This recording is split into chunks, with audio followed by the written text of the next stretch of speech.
Our hypothesis says that a house built with 2 radiant barriers instead of fiberglass insulation in the walls and attic will be more energy efficient to cool in the summer, and just as efficient to heat in the winter. To test this, we've built 5 small Model A-frame houses using regular construction materials. Then we compared them in the summer and the winter tests.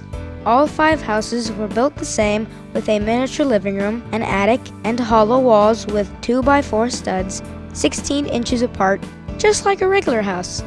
There were vents that could be closed at the bottom of the wall and the top of the attic. To keep track of the temperatures during the tests, we put the same kind of digital thermometers with remote sensors in each house, one in the living room and one in the attic.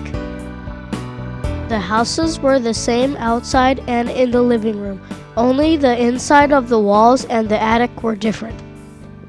And here is how they were different. Model 1 was our control model. It had no insulation and no radiant barriers in its walls or attic, just hollow walls with bare plywood. The other models could all be compared to Model 1 first, and then compared to each other using the same standard. Model 2, fiberglass only, was built with standard fiberglass insulation filling the walls and covering the ceiling. It represents typical home construction.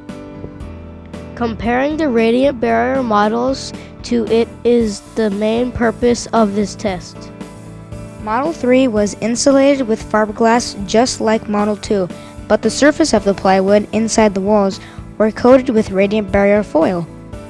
The fiberglass insulation was in contact with the radiant barrier everywhere except the underside of the roof in the attic. This model shows that radiant barriers don't work so well if contact with insulation takes away the airspace between them.